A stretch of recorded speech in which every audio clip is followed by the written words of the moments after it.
Hi everyone, thank you for taking the time to click on this video link for our most recent podcast series.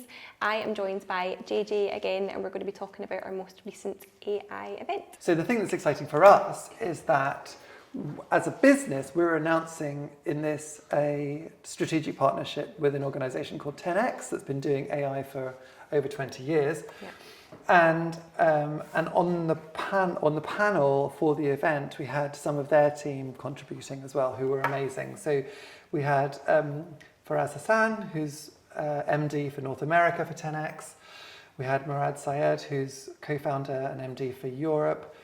And I was interviewing one of their and our consultants, AI consultants, who was also an advisor to President Obama, which is incredible, Stephen Brobst, who's a very well-known person in the tech sector, and someone who is now part of our ecosystem and our offering around the AI space. So for us, the ability to combine our DX credentials with AI essentially creates this offering that is like an intelligent business framework.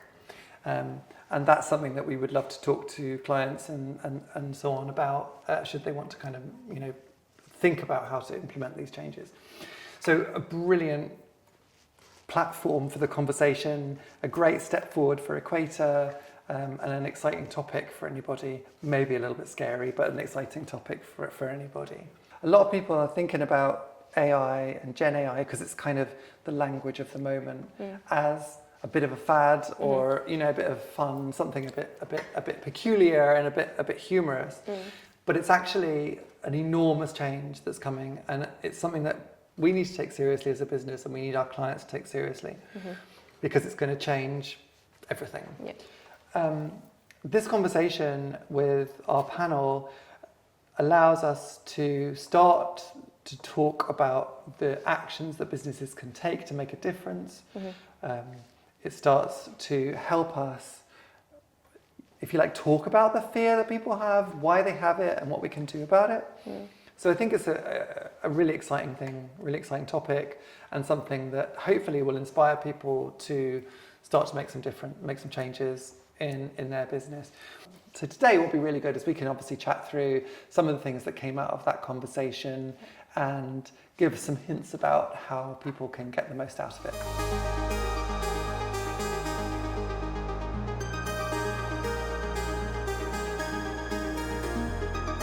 So for those who haven't watched the video just yet, why is this an important conversation?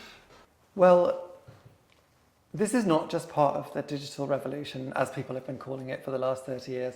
This is part of a new thing, a new wave, which I think is appropriately entitled the intelligence revolution, because what we're going to see is a new mode of interacting with data and with information that is more seamless, faster moving, more effortless, and so on. So it allows people to do a lot more. It accelerates every single role that exists, pretty much. And that means that it's about more than just AI, right? It's about transformation across a whole wide range of things. I mean, most interestingly for us at Equator, it's transformation for us as well, right? So it's not just for our clients, it's actually our businesses changing as a result of it. So we are transforming as well as helping our clients to make the most of it. So this talk is about giving the expert insights that we have and our partners at TenX have to create or deliver an actionable framework so that businesses have a way of starting to make the right decisions and getting the benefit of those decisions really quickly, or as quick as possible. So, we're covering the key areas that businesses need to be reacting to as quickly as possible. So, AI governance, doing it safely, which is, I think, what most people are worried about. Team efficiency, client servicing, and market agility, how to be able to change as the market changes or at the speed of the market changing. So you've said that it's more than an AI revolution, it's an intelligence revolution. Why does this distinction matter? If you think of it as just AI, just as a piece of technology, and at the same level as the last 20, 30 years of digital change, then you're essentially underestimating the impact it's going to have. So we're talking about technology that in just the last 2 years has become an essential part of almost everybody's job already. It's been described by many as, at the level of importance, same level of importance as the creation of Windows, that enabled the desktop PC revolution, right? So this is a really, really big change, and we are just at the beginning. And the speed of change is you can already see how fast things are moving. So we need to essentially make a big splash and say, this is something that you can't ignore. This is about a change that isn't just using ChatGPT every now and again, right? This is a change that encompasses both the Gen AI stuff, generative AI, which is what ChatGPT is, reasoning models, autonomous agents. It comes into the beginning of quantum computing coming into the mix, robotics, all of these things, as well as data and analytics, in terms of making data-driven decisions in your business. And it's about augmenting not just individuals' roles, but team roles as well. So inventing ways of working that allow teams to use those technologies, not just individuals.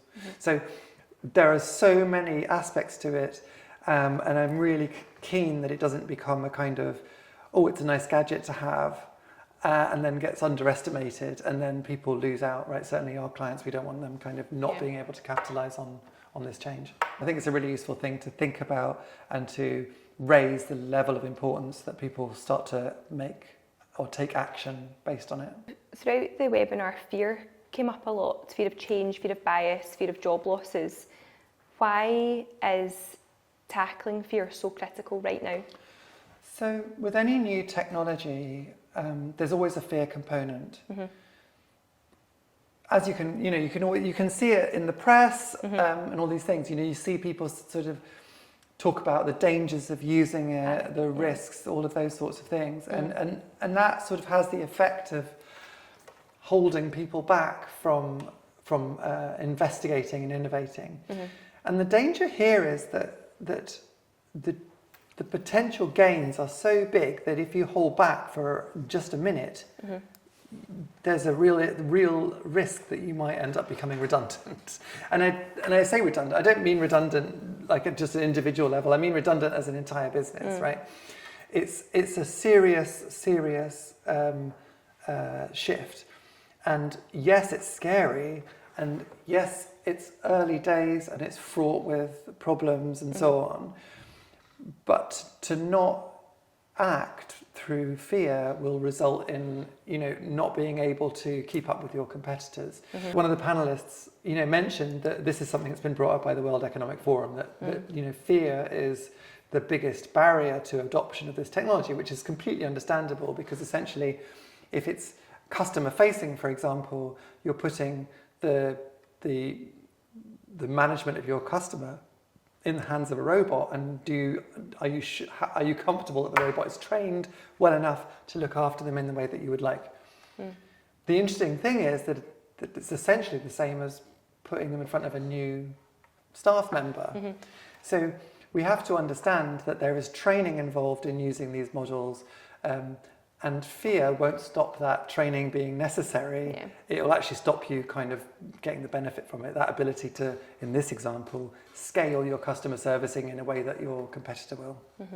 So I think it's really important for us to help our clients, and the conversation around this area, is all about how do we help our clients to, if you like, step into that fear or step past that fear and start to make some change. In a way that is, and give them a framework to do it safely.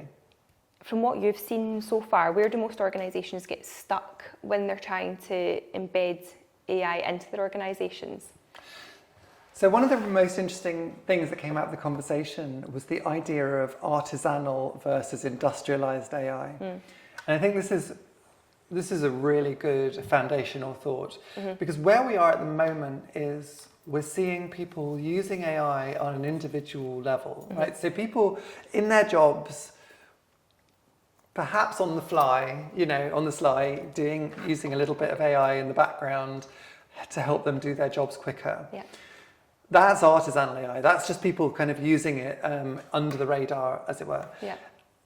The real benefit to businesses is when you're able to industrialize that process, to create ways of working and team models that incorporate bots into that mechanism and use them in the most effective ways. So to sort of back this up, there was a study published in Harvard Business Review recently that talked about the relative performance gains if you apply AI to individuals and teams.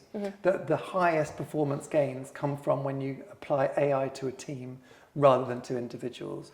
So there's a huge benefit there, but that model has not really been formalized yet. Okay. Right. So I think a lot of companies will get to that stage of people using it individually, artisanally, as it were, and struggle to make the leap to how do you industrialize that process? How do you use it as a group? And that also plays into the question of and it's one of the things that the panel discussed at length was the importance of having the right data at the start, because any bot or any artificial intelligence, machine learning mechanism that you've got relies on good data, whether that's analytics into how your business is operating, or for example, your brand and all the documentation that goes into it so that the AI can act as a brand ambassador, all of that stuff. So making sure that you've got the right data and it's accessible is so important. So these things are quite large scale blockers that people need to consider, and the panel kind of talked about how we help people get past that. For anybody who's maybe still thinking that we're not ready for this yet, what would you say to them? So I think a lot of people are going to feel that they're not ready yet because it's a lot of change is happening very fast. And the fear of it and the fear of, the fear mongering that comes from the press as well makes you feel that your kind of business is on the line. The reality of it is that your staff are already using this technology, right? They're already doing it, but they're not doing it in a coordinated way. So, and that, I say already doing it. Obviously, there are roles that are manual labor. There are roles that don't actually involve AI really at the moment. But the roles that are able to be accelerated using this technology, to some extent, teams will be using those technologies, and there will be some people who aren't. And the challenge is you might have some really good people that don't feel comfortable to use that technology and therefore could fall behind, which would be a terrible shame because then they're not living up to their potential. But the most important thing is, as an organization, to not be ready yet means that you're already missing out. So, the question you have to ask is the company, that I'm competing against ready? And whilst it might feel uncomfortable for me to feel like I'm ready to act, the idea that others are already doing this should spur businesses on to kind of make a change. Our hope is that we can show that these are not necessarily huge steps that you have to take right from the off. You can do small things to make a real big difference. And you can start doing it right away. You don't need to transform everything in order to kind of make a difference. Without giving too much away, what does the paper help organisations do that they're maybe struggling with today? So it's a good question, because I think a lot of people will be struggling at the moment with AI. It all seems a bit scary, as we've discussed. How do they go about making a difference? And we were really keen that this conversation isn't just about the theory of it, it's about things that you can actually do. As well as raising the alarm bells to say this is an important thing, to start to do. There were a lot of things covered, and obviously it's in the online event, but we're going to produce a paper as well, so you can download it and share it and so on. The big thing that we covered was this idea of creating a framework for safe implementation of generative AI. So generative AI is the most powerful and most probably scary piece of technology that has come to businesses for a long time, right? Because it has the potential to do so much damage, but it also has the potential to do so much good. And the difference between the two is really just about how you implement it, the data you give it, how you train it, and so on. So, our strategic partnership with TenX allows us to create this intelligent business framework, which is really a combination of our digital transformation expertise and their 20-year standing in AI to deliver a way of implementing the most advanced technology, at the moment AI, into your business and to do it safely. So that's one of the core things we're going to we talked about there, but we're going to talk about it a lot more in the future. So the other things are also about implementation in a strategic way. So how do you make the implementations in the right place at the right time? So you're not trying to do everything all at once. How do you create innovation in your teams? Now, that's probably something that people have talked about for a long time, and that's a kind of familiar topic, but it's becoming even more important now. So as the rate of change is increasing, thanks to this technology, the importance of a sort of test and learn and evolve strategy in your business to try a few things that may well fail is becoming more and more vital. So there's a framework for how we can do that.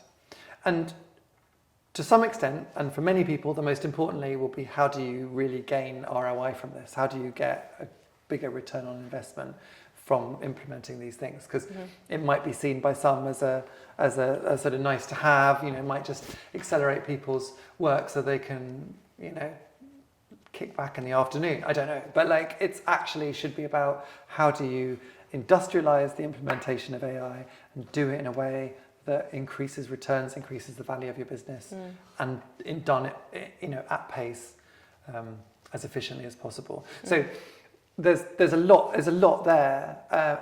In that conversation, we started those topics. We talked a lot about those, and in the paper we're going to go into a little bit more detail about those. Obviously, we'd love to talk to anybody who wants to talk to us directly, myself or any of the other consultants in the business, about this topic, because, like I say, it's really interesting. There's a lot of big questions to ask of a business, but every business is different, so everybody's questions are going to be slightly different. So I'm very conscious that in order to really help people, we might need to talk directly to them.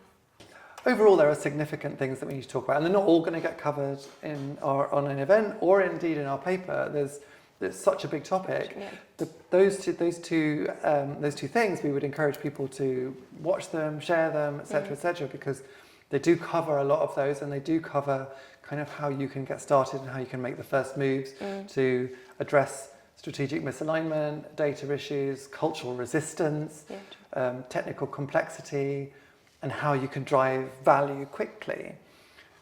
But it's such an interesting thing, because it's at the same time as it's really big in terms of your overall data landscape. It's also really small. It's like, how do people use this technology on an individual level if they're not already? And how do you make that kind of okay in your business if people are nervous to talk to you about it? Do you know what I mean? Yeah.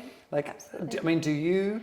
I am use ChatGPT? Do you have a wee chat with ChatGPT every now and again? I am one of those people that you mentioned a lot about fear earlier on. I'm one of those people that actively avoided for a long time there, but it sounds as if we're kind of getting to that point where I'm going to get left behind if I don't start learning and I don't embrace it.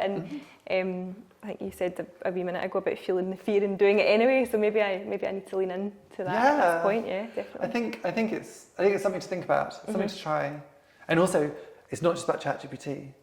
There are other platforms, and actually getting into it, you start to understand which ones are best for which tasks and so on and so forth. So there's quite a lot of, even just at the basic level, there's quite a lot of complexity in that landscape. So very interesting.